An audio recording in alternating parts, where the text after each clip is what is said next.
haciendo para olvidar vuestra obra y el trabajo de amor que habéis mostrado hacia su nombre, habiendo servido a los santos y sirviéndoles aún. ¿Cómo nosotros servimos a Dios? Sirviendo a los demás. Sí, porque no podemos esperar. Mucha gente dice, yo sirvo a Dios, no al hombre. Bueno, que Dios tiene que bajar de su trono y personalmente dejar que tú lo sirvas a Él. No.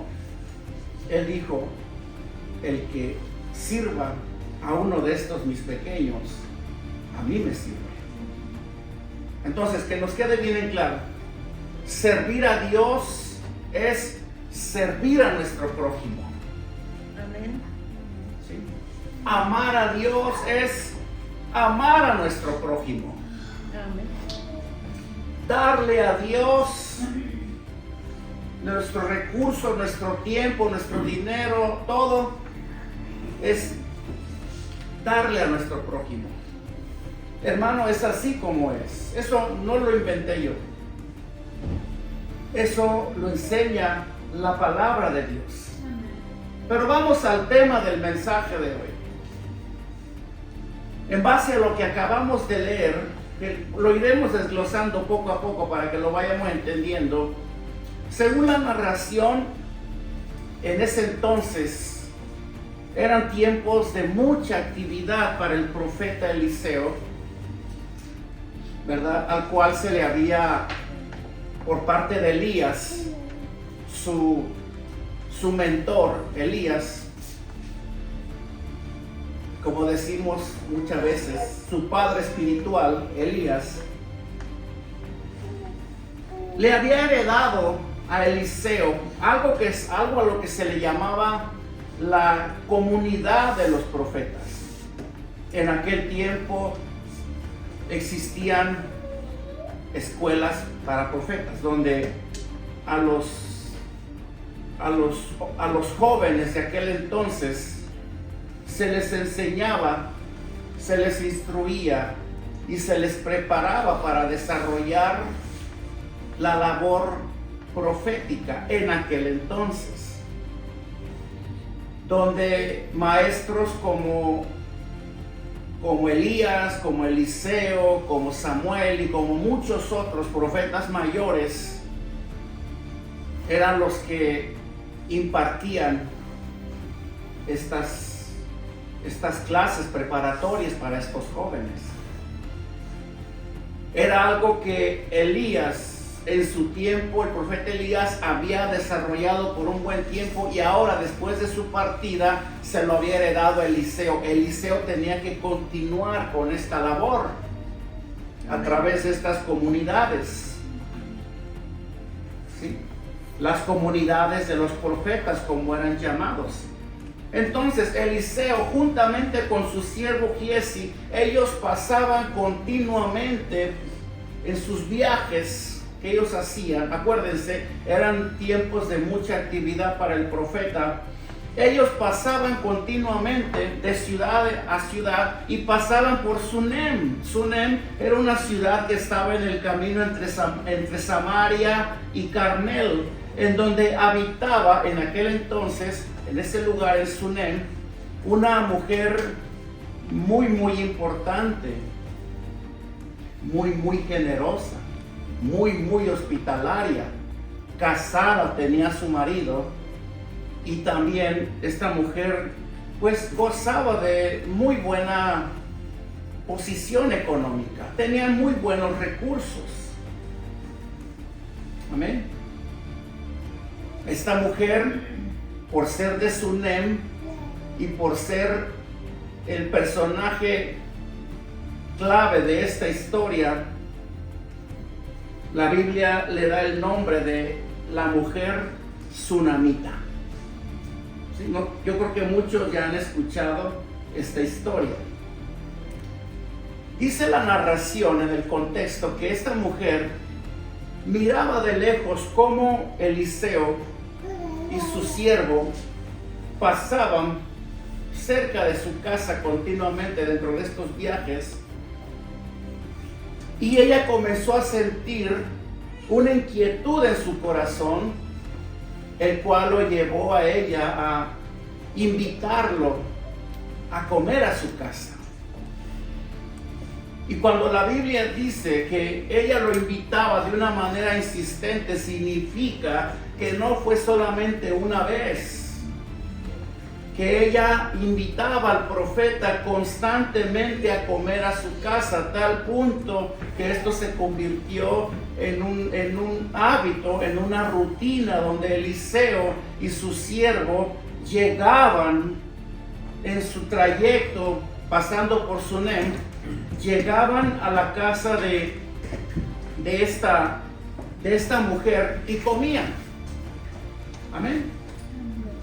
Y comían en casa con ella. Entonces esta mujer pudo discernir, y eso fue lo que, como dije hace un momento, eso fue lo que la movió a ella a tener esta actitud de dádiva con el profeta. Pudo discernir que se trataba de un santo varón de Dios. ¿Sí? Entonces ella agarra y habla con su marido y le dice: mira, mi amor, mi vida, no sé si en ese entonces se decían así, pues ¿qué te parece si le construimos un cuartito al varón de Dios para que no solamente pase y coma aquí, sino que también se quede a descansar, ¿no? Donde le ponemos una camita, le ponemos una mesa, una silla y un candelero. Para que él llegue ahí, me imagino que ha de llegar cansado, ¿no? Porque camina mucho y de pronto pues le puede servir, ¿no? Y así él puede pasar aquí la noche, él puede descansar un par de horas y después de ahí se puede ir, lo cual al esposo de ella le pareció, bueno, le pareció razonable. Ok, hagámosle. Y como este matrimonio gozaba de una buena posición, pues le hicieron al profeta ese cuartito para que Eliseo juntamente con su siervo llegaran ahí cada vez que les tocaba pasar por ahí, descansar. Comían y de ahí descansaban. Amén. Entonces, en uno de esos viajes, vuelve a pasar Eliseo por la casa de la mujer sunamita, juntamente con su siervo. Y si llegaron, la mesa estaba servida. Acuérdense, ella les daba de comer a ellos cada vez que ellos pasaban por ahí. Y después de ahí, pues el profeta se dispuso a descansar un poco. Y después de eso, dice la palabra que el profeta se levantó de la cama, se sentó en la silla y mandó llamar al siervo. Y le dijo: ve y llama a la sunamita, porque ella ha sido tan generosa con nosotros que yo quiero bendecirla. ¿Sí?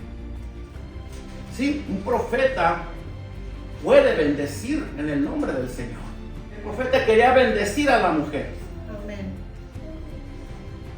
Ya es tiempo de que hagamos algo por ella.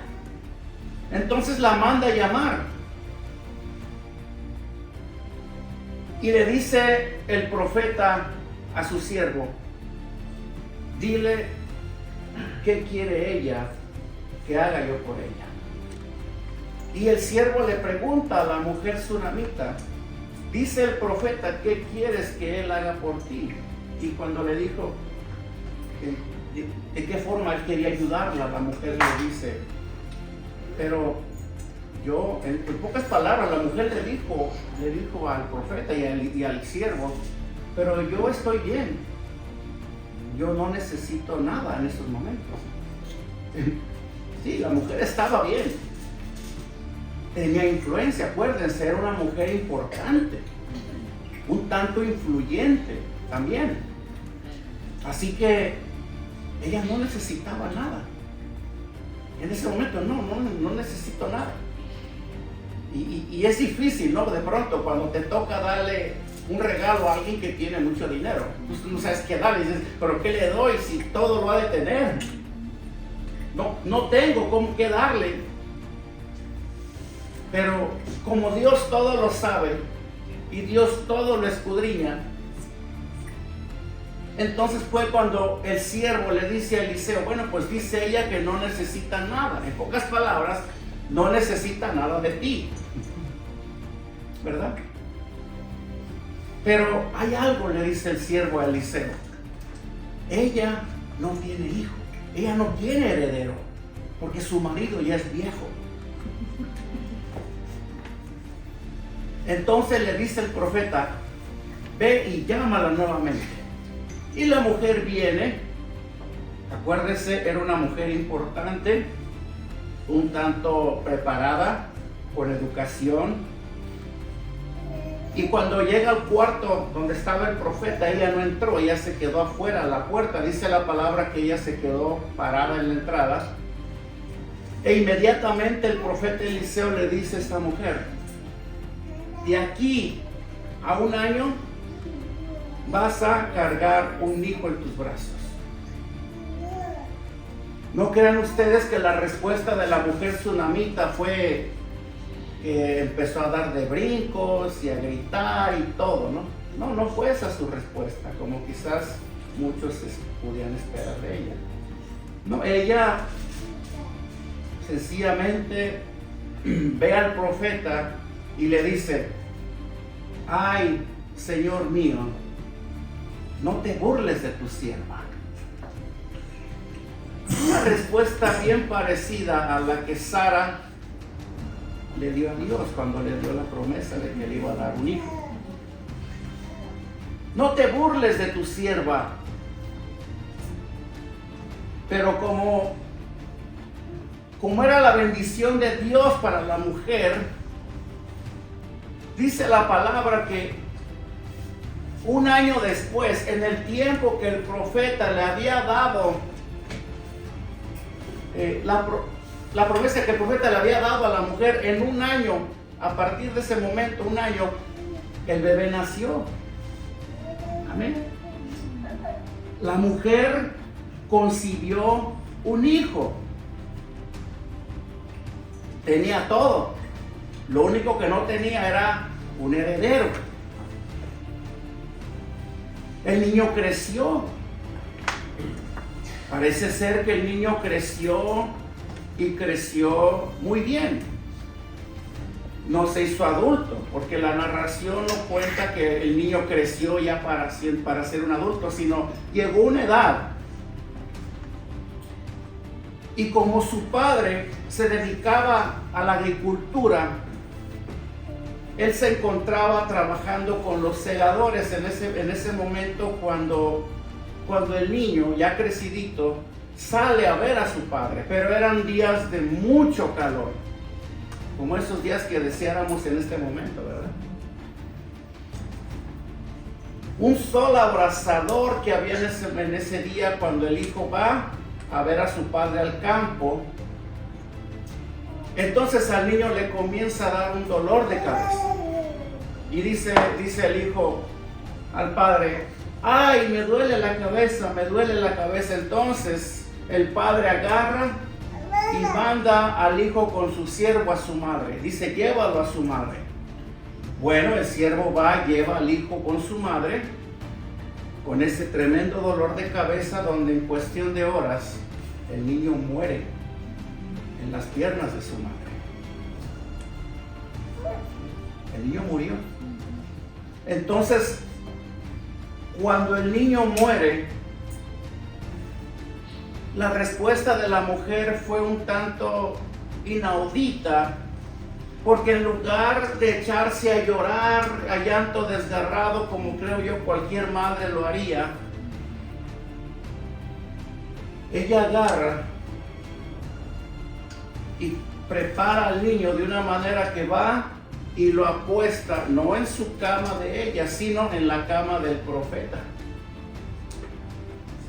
Y ahí lo apuesta, como si ella lo estuviera preparando no para su sepultura, sino para su resurrección. porque ella en el fondo sabía que Eliseo era un profeta de Dios. Amén. Y que así como el profeta le había dado un hijo, bueno, Dios a través del profeta, así también ella creía que el profeta podía hacer revivir a su hijo de entre los muertos. Entonces dice la palabra que ella sale, una vez que colocó al niño en la cama, ella sale en busca del profeta. Por suerte para ella, el profeta no se encontraba muy lejos del lugar donde sucedieron estas cosas. El profeta se encontraba allá dando clases a los jóvenes profetas. Entonces esta mujer no le quiso decir al marido a qué iba. Claro, era una mujer como muchas de aquí, yo creo, ¿no? No se salió y sin decirle al marido. ¿Sí? Ella fue y le dijo a su esposo: mi amor, mi vida, ahora regreso, voy a buscar al profeta. Y dice la palabra del Señor que el marido se sorprendió un tanto, porque dijo: ¿para qué vas a verle hoy? ¿No es luna nueva? ¿No es día de reposo? Y dice la palabra que ella le respondió: paz. O sea, como diciendo: tranquilo. Imagino yo que ella no le dijo al marido lo que había sucedido y que ella iba a traer a buscar al profeta para que él hiciera el milagro de revivir a su hijo. Y dijo: no sea que este no tenga la fe que yo tengo y eche a perder el milagro. Aquí mejor no le digo a dónde voy. Sí, porque a veces la falta de fe de uno de los dos cónyuges estorba mucho, hermano, mucho.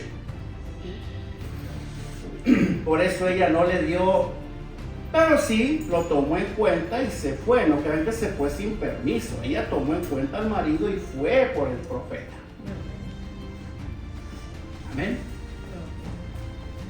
Entonces dice la palabra que cuando esta mujer iba llegando a donde estaba el profeta Eliseo la vio de lejos y le dijo a su siervo: ahí viene la tsunamita.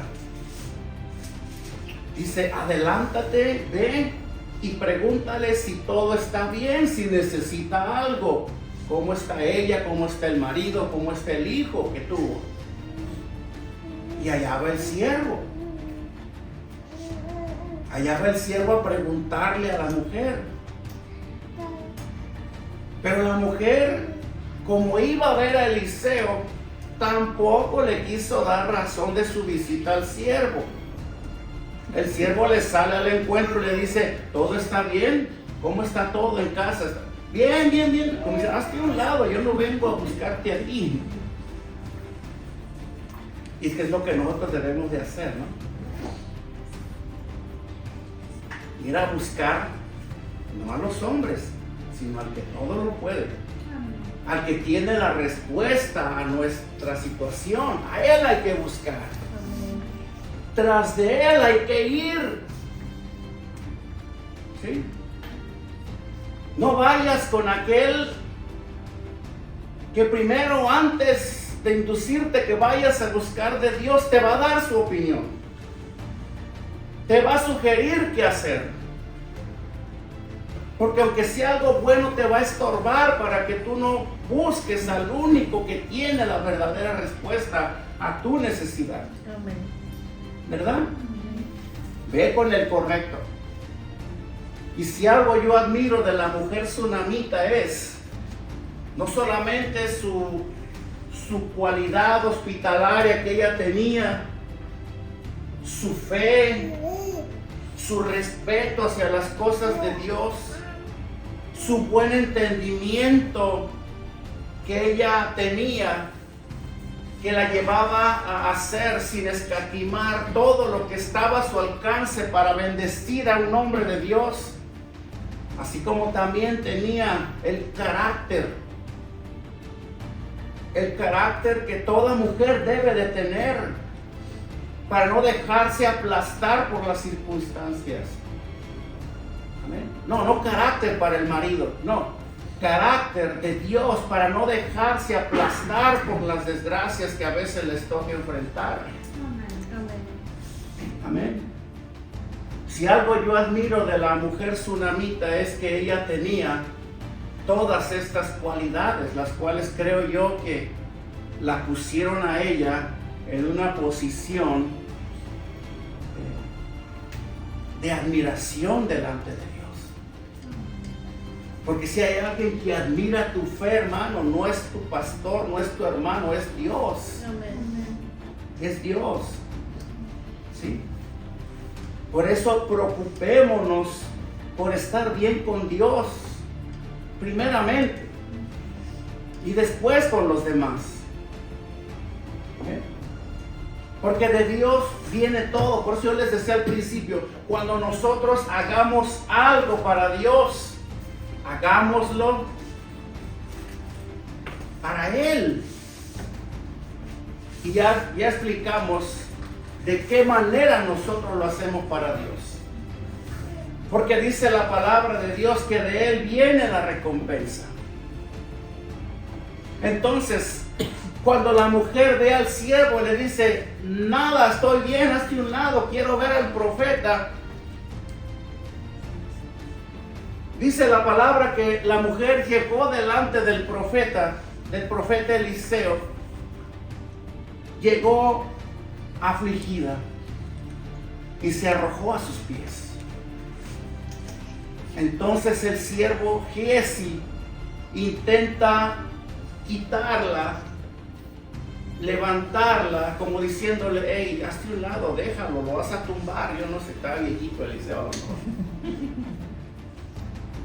Y le dice Eliseo, déjala porque ella trae una tremenda aflicción, la cual Dios me ha encubierto.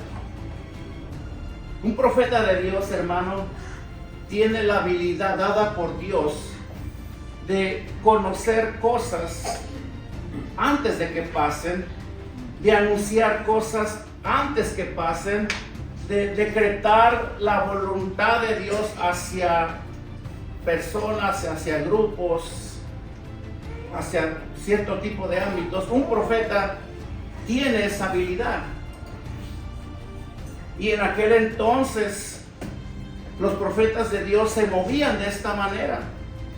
Era obvio, el profeta al verla, era obvio, y es muy común porque así lo enseñan las escrituras en muchas otras partes de la escritura, donde los profetas sabían lo que traía una persona, ¿o no es verdad? Amén.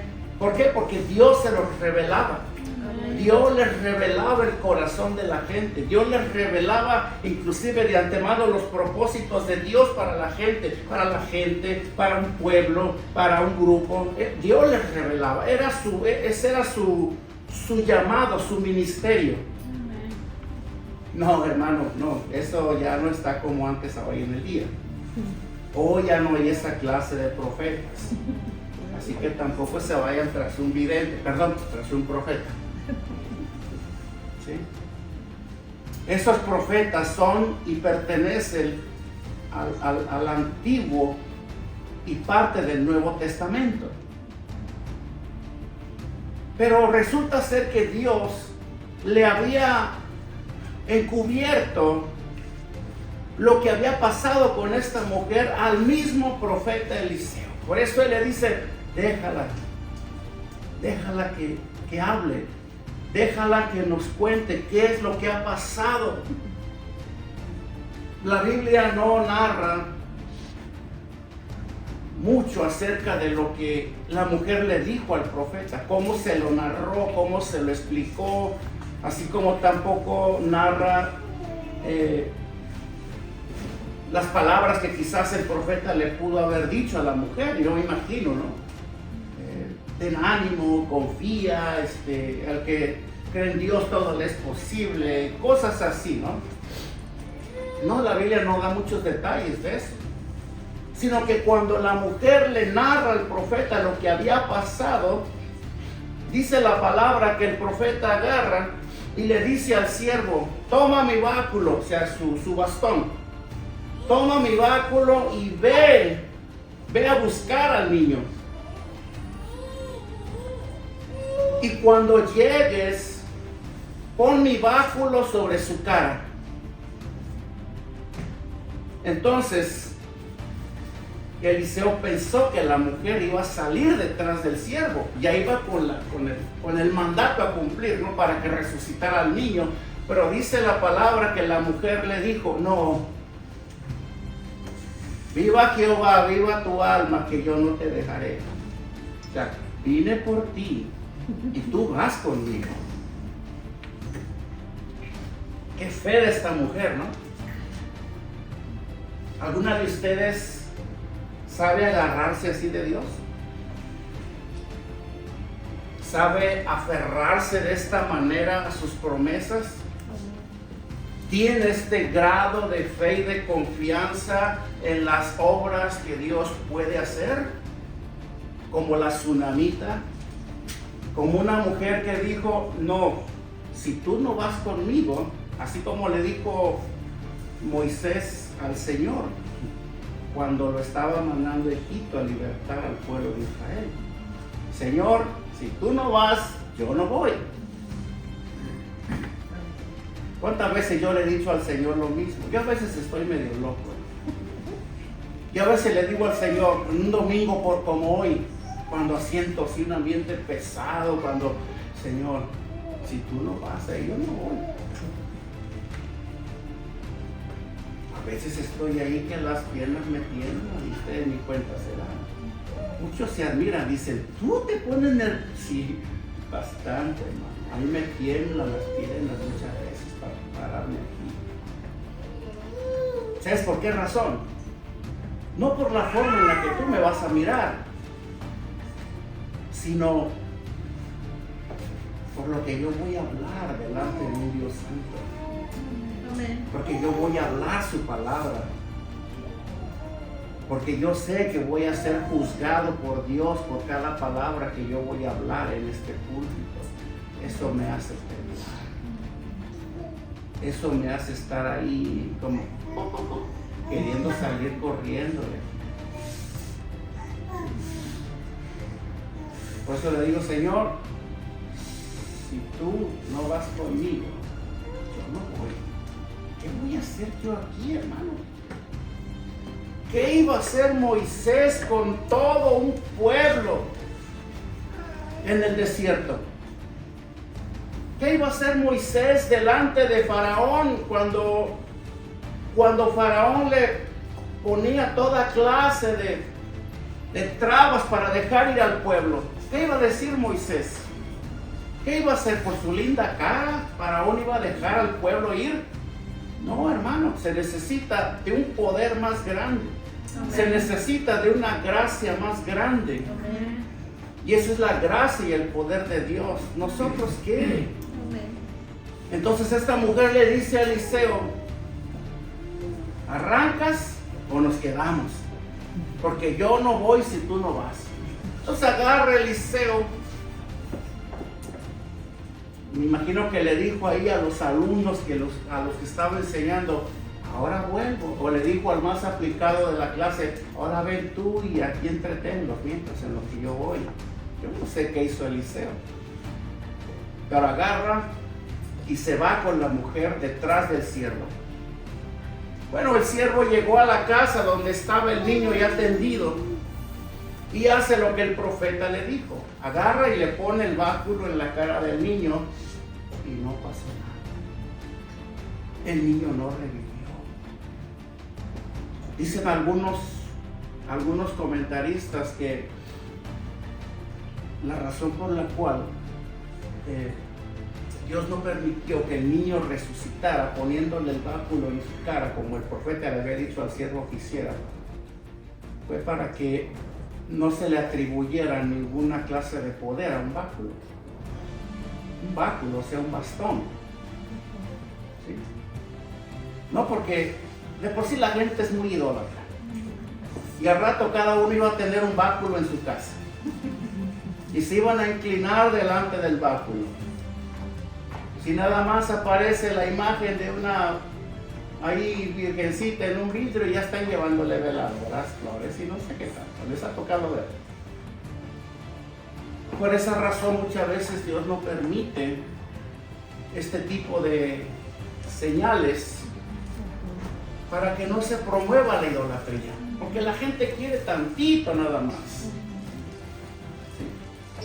La gente nada más quiere tantito, oílo bien, para ir y doblarse delante de un ídolo. Y Dios no quiere eso. Dios quiere que al único al cual tú te humilles y te arrodilles y te rindas es al único creador que hizo los cielos y la tierra. Amén. Delante de Él. Si tus rodillas se van a doblar delante de alguien, asegúrate que sean delante de Dios. Amén. No delante de un ídolo. Amén. Porque dice la palabra que Dios no comparte su gloria con nadie. Amén. Y Dios pudo haber dicho en ese momento, no, yo no voy a compartir mi gloria con un bastón. Por eso el siervo Giesi regresa un tanto desalentado y se encuentra con Eliseo y la mujer sunamita en el camino y le dice, profeta, pues nada pasó. Me imagino yo que Eliseo en ese momento, cuando el siervo le dijo, no ha pasado nada, no ha revivido, hice lo que me dijiste y el niño sigue muerto. Me imagino que el profeta se sintió un tanto avergonzado, ¿no? Un tanto triste porque con esa acción que él hizo, ve, llévale el bastón y pónselo en la cara. Como que él hizo algo bajo un impulso más carnal que divino. Como que él sintió, ¿no sería que ofendía a Dios con eso que hice? ¿Sí? Pero aún con eso el profeta va, llega a la casa donde estaba el niño, su cuarto de él, por cierto, el que le habían hecho para que él llegara a descansar. Dice la palabra que él llega y cierra la puerta tras sí, o sea, los dejó afuera los dos, al siervo y a la madre, y comenzó a orar. Y comenzó a orar de una manera ferviente. No lo van a creer, hermano, pero la Biblia dice que este hombre, cuando vio al niño tendido, fue y se acostó encima de él y puso su boca en la boca del niño y sus ojos en los ojos del niño. Le extendió las manos al niño y puso ambas manos sobre sus manos. Y ahí estuvo por unos instantes. ¿Verdad? Posición medio incómoda, ¿no? Pero lo de Dios, hermano, ¿quién lo puede cuestionar? Entonces dice la palabra que en ese momento el niño comenzó a entrar en calor. Y después de que el niño comenzó a entrar en calor, el profeta se levantó y comenzó a caminar de un lado para otro dentro del cuarto. Algunos sugieren que a lo mejor Eliseo estaba un tanto preocupado. Porque acuérdate, hermano, somos carne. A veces siento yo que la fe hasta a los profetas más profetas les llega a fallar, ¿no? Bueno, pudo haber sido el caso de Eliseo. Personalmente yo lo dudo. Pudo quizás sentirse un tanto preocupado o bien pudo haberse sentido feliz de la victoria que Dios le iba a dar a esta madre a resucitar a su niño. O sea, veía al niño ya resucitar. ¿Cuál de las dos teorías será cierta? Yo me inclino por la segunda. Y la palabra lo respalda precisamente en el versículo, en el versículo 35, 36, perdón, 35, o el 34. Entonces, 34. Y entonces dice, y luego él se subió nuevamente en la misma posición, y dice la palabra que el niño abrió sus ojos. Sí, hermano, el niño resucitó. Y estornudó 7 veces. 7 veces estornudó el niño. ¿Qué significa el 7? ¿Qué simbolismo tiene el 7 para Dios? La vida. El simbolismo del número 7 representa la vida de Dios. Este niño estornudó 7 veces, no por casualidad. Resulta ser que el Dios que da la vida había resucitado de entre los muertos a este niño. ¿Cuántos milagros de resurrección hizo nuestro Señor Jesucristo cuando estuvo en la tierra? Hizo varios. Está Lázaro, está la hija de Jairo, está el hijo de la viuda de Naín y tantos otros. Jesús es el Señor de la vida. Amén. Él solamente con la palabra que salía de su boca, los muertos resucitaban. Pero Elías y Eliseo tuvieron que orar. Y tal fue lo que hizo Eliseo en este caso. El niño resucita, el niño vuelve a la vida. Fue entonces cuando el profeta manda llamar a la tsunamita y le dice, dile que venga.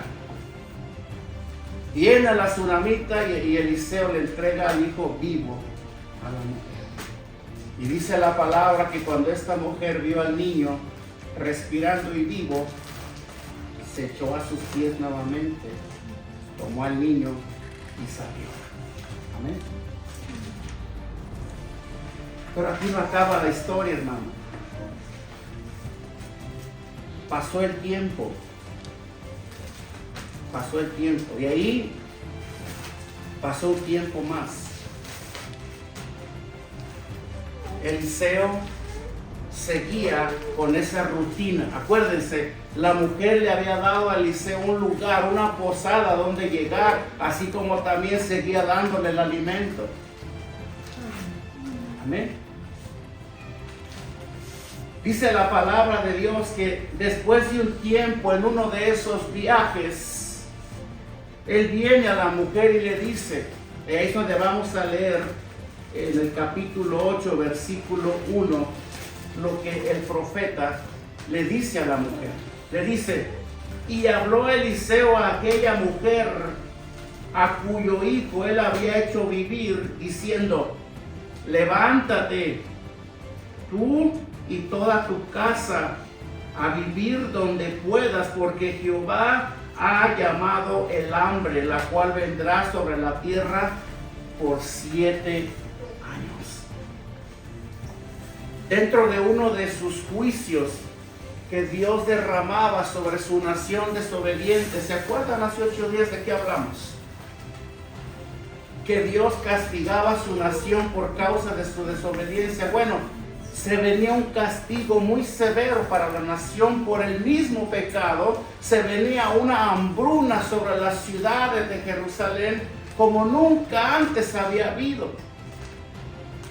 Pero vemos al profeta aquí respondiéndole de una manera leal a esta mujer después de todo lo que ella hizo por él, anunciándole y alertándola, es necesario que salgas de aquí y te vayas a otro lugar porque van a ser 7 años de hambre. ¿Sí? Van a ser 7 años de hambre. Y sigamos leyendo el versículo 2 y 3 y dice, entonces la mujer se levantó e hizo como el varón de Dios le dijo, y dice, y se fue ella con su familia y vivió en tierra de los filisteos 7 años.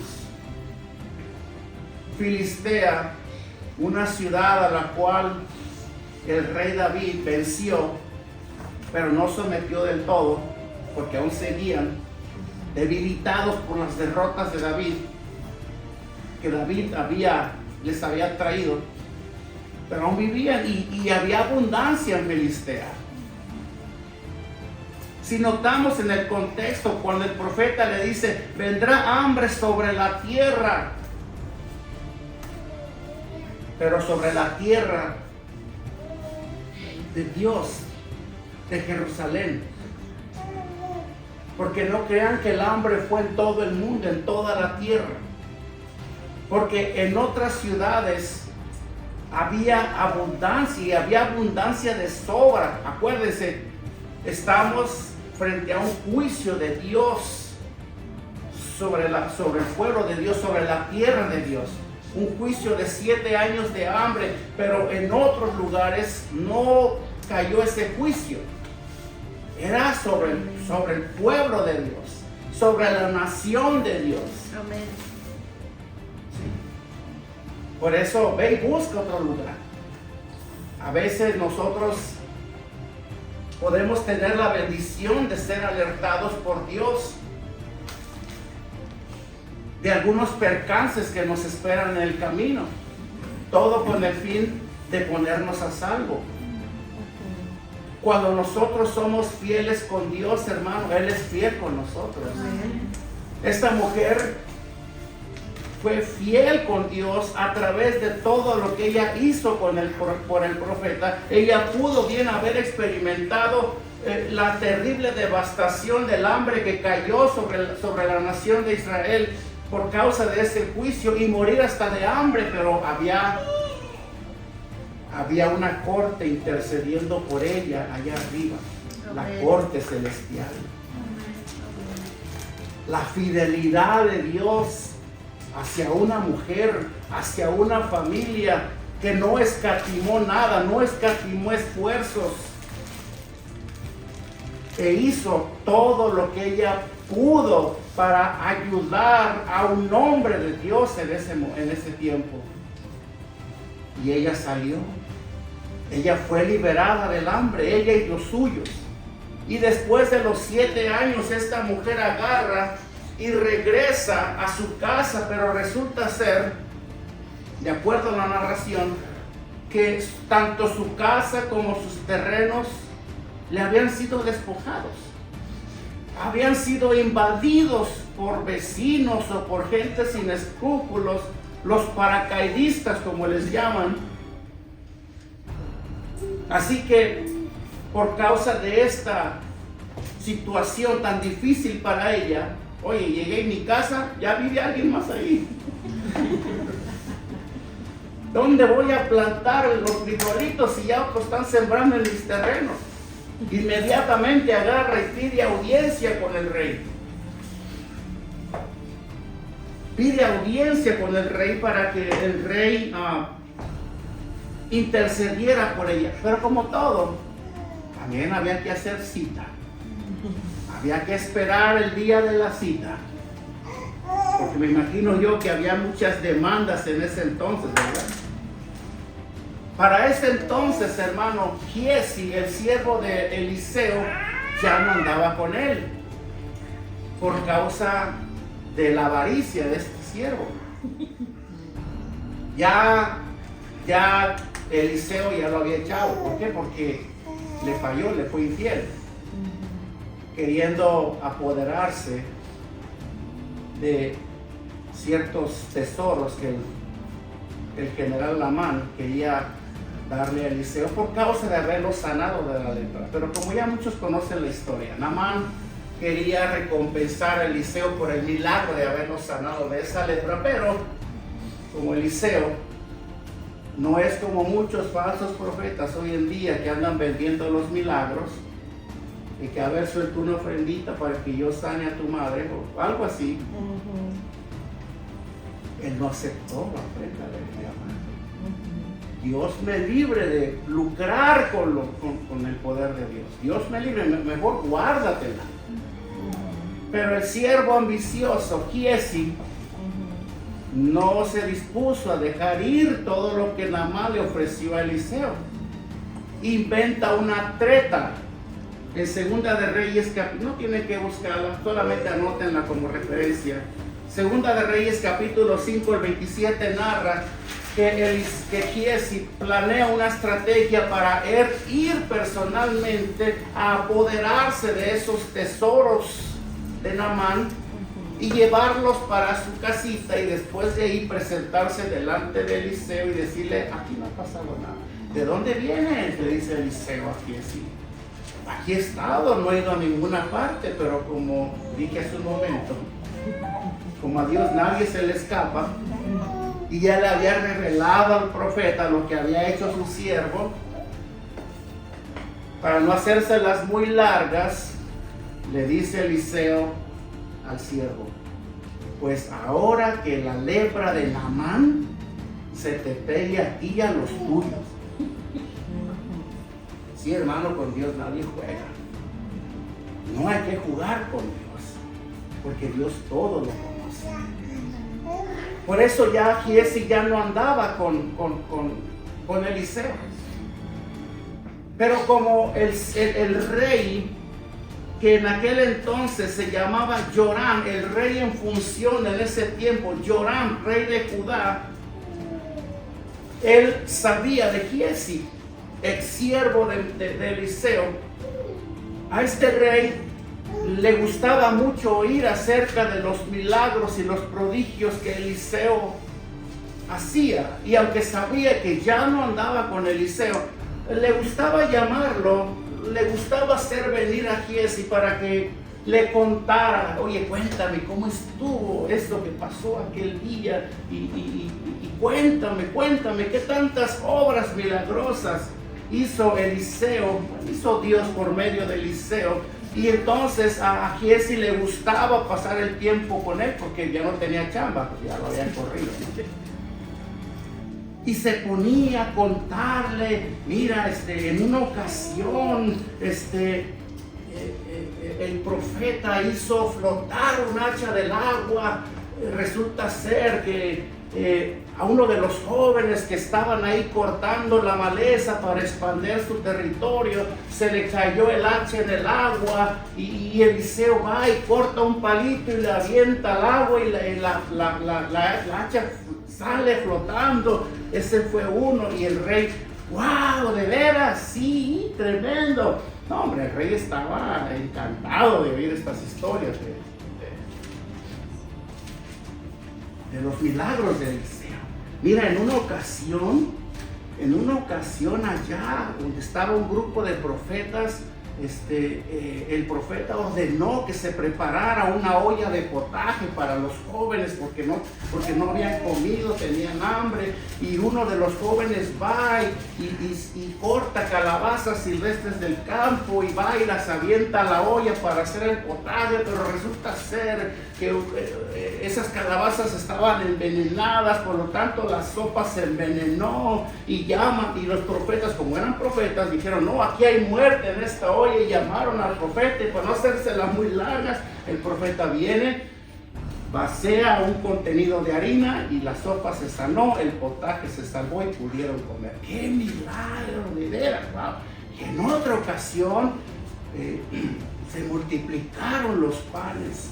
Solamente había 20 panes para alimentar un grupo de 100 personas, y el profeta se encargó de que alcanzaran los panes para todos, y no solamente que alcanzaran, sino que sobraran también. El rey estaba encantado, fascinado por todas estas narraciones. Pero justamente el día, ya con esto voy terminando, justamente el día que le tocaba la audiencia de la mujer sunamita con el rey para exponerle su necesidad, justamente en ese día, y sin el siervo Giesi saber que ese día era el día de la cita, se pone a narrarle del milagro del niño que Eliseo resucitó. Justamente el día de la cita de la sunamita. Hermano, cuando tú caminas con Dios, cuando tú eres fiel con Dios, prepárate, porque Dios puede hacer cosas inconcebibles para la mente humana, porque Él es fiel. Y he aquí, dice el versículo 5, y mientras él estaba contando, déjenme leerle desde el 4, dice: y había el rey hablado con Giesi, criado del varón de Dios, diciéndole: te ruego que me cuentes todas las maravillas que ha hecho. Y mientras él estaba contando, ahí está, versículo 5, al rey cómo había hecho vivir a un muerto. He aquí que la mujer a cuyo hijo él había hecho vivir, vino para implorar al rey por su casa y por sus tierras. Entonces Giezi dijo: Rey, señor mío, esta es la mujer y este es su hijo al cual Eliseo hizo vivir. Justamente cuando Giezi le estaba hablando al rey de la mujer entra. Ahí está. Bueno, la mujer terminó por contarle ella misma el testimonio al rey, y el rey fascinado. A tal punto que cuando la mujer les puso la razón de su audiencia con el rey ni por un instante titubeó en llamar a su secretario y ordenarle que la casa que le fue despojada, que los terrenos que le habían sido despojados y aún el fruto de los terrenos que se había generado por los 7 años se le fueran devueltos. ¿Todo por qué? Porque a Dios no se le olvida. Hermano, ¿qué has hecho tú para Dios? ¿Qué has hecho tú para el Señor? ¿Te has desalentado porque quizás no viste la respuesta de Dios a lo que hiciste por Él o a lo que le diste a Dios? ¿Qué tanto has servido a la obra de Dios? Hermano, estamos aquí frente a una historia que nos narra de una mujer que supo discernir el ministerio profético de un hombre que venía directamente de Dios. Yo sé que en estos días, hermano, es difícil encontrar a un verdadero profeta de Dios. Y cuando hablo de profeta de Dios, no me refiero al que te profetiza tu futuro. Estoy hablando de un pastor, un siervo de Dios. Qué tan difícil, y te lo comparto yo personalmente, qué tan difícil es encontrar un hombre temeroso de Dios, un hombre que ha sido ungido por Dios para anunciarte su palabra, para enseñarte su palabra, y que lo haga con todo temor y temblor. Yo lo sé, hay muchos ángeles por ahí, pero son ángeles caídos. Son ángeles que no han sido enviados por Dios, y que gracias a ellos mucha gente le cuesta dar para la obra de Dios, y que gracias a ellos mucha gente no quiere servir en la casa de Dios. ¿Por qué? Porque lo hicieron una vez, pero lo hicieron por alguien que no fue ungido por Dios, y por eso se desanimaron. Alguien que los estafó, alguien que los robó, alguien que abusó de su autoridad, alguien que solamente buscaba para sí su propia conveniencia, y por eso el pueblo cerró su corazón y ya no hace nada por Dios.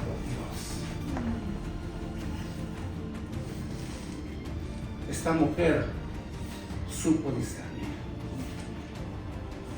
Y no te lo digo yo para que tú hagas por mí estas cosas. Esto te lo va a decir un maestro de la prosperidad. Esta es una historia que le viene como anillo al dedo a estos maestros. Mira, si tú le das al hombre de Dios, te van a venir las bendiciones del cielo, te van a llover. Pero un siervo de Dios, un verdadero siervo de Dios, si tú te lo encuentras, sírvelo. No, yo solamente sirvo a Dios, hermano. ¿Cuándo vas a entender? ¿Cuándo vamos a entender? Sirve al profeta de Dios. Sirve a la obra de Dios. Sirve al diácono de Dios. sirve a la mujer, por decirlo así, de Dios. Esa hermanita que está quizás en una necesidad crucial, pero es de Dios, es hermana, es hermano, sírvelo, date por él, date por ella, porque al hacerlo, lo haces por Dios. Amén. Y Dios todo lo ve. Amén. Imagínate nada más, esta mujer no solamente recibió la alerta del profeta, viene hambre, la libró de la muerte, la libró de morir de hambre. Dios la liberó, Dios la puso a salvo, y no solamente eso, Dios le devolvió todo de lo que se le había sido despojado. ¿Sí? Tú no sabes lo que Dios va a hacer. Si tú eres fiel con Dios y tú miras y analizas todas estas cosas de la manera de vida, hermano, descansa tranquilo, porque Dios va a pelear por ti. Amén. Amén. Dios va a proveer para ti. Dios va a exponer tu justicia como la luz del nuevo día. Amén. Tú no necesitas pelearte en los tribunales.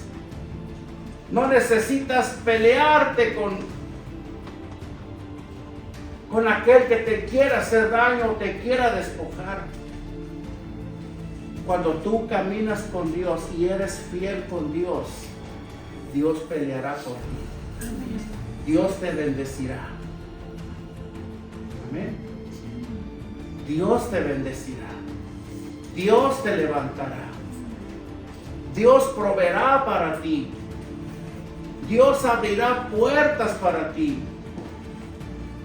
Y Dios contestará los anhelos de tu corazón.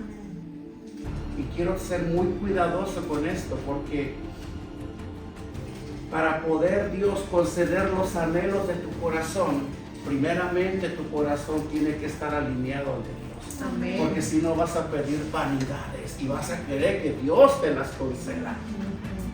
Lo primero que tienes que hacer, y de lo cual Dios se va a encargar, es que tu corazón esté alineado al corazón de Dios. Amén.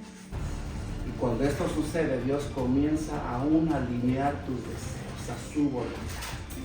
Y cuando tú aprendas a pedir conforme a su voluntad, dice la palabra, y tendremos las peticiones que le hayamos hecho. ¿Sí? Dios hará su obra en tu vida. Dios sacará lo malo de ti y pondrá lo bueno de Él en ti. Amén. Dios cambiará tu corazón. Dios transformará tus pensamientos. Dios hará de ti una nueva criatura. Pero acuérdate, hermano, estamos frente a un Dios que no se olvida. Así que, no porque Dios nos paga por lo que hacemos, pero aquí estamos aprendiendo un principio con la mujer tsunamita. Si lo entendimos, lo aprendimos, a que si queremos recibir algo de Dios, preguntémonos primero qué hacemos para Él, o qué le estamos dando a Dios. Porque a veces queremos que Dios nos dé y no le damos nada. A veces queremos que Dios haga y nosotros no hacemos nada. El Dios que no olvida, al cual nosotros servimos, nos da la confianza de que cuando estamos haciendo lo correcto delante de Él, así tengamos el agua hasta el cuello, Dios nunca nos va a dejar tirados. Amén. Dios siempre va a extender su mano y nos va a sacar de ese pozo cenagoso. Dios va a ser fiel con nosotros. Amén. Acuérdense, la mujer tsunamita fue una mujer, personalmente para mí, una mujer de una fe y de una confianza en Dios ilustre, y que supo discernir lo de Dios. Y ese es tu deber, esa es tu responsabilidad. discernir lo que es de Dios y lo que no es de Dios. Y cuando descubras lo que de verdad es de Dios, hermano, dalo todo por eso. Dalo todo por eso. ¿Amén? Porque es de Dios. Y Dios, así como no se olvida, Dios no se queda con nada.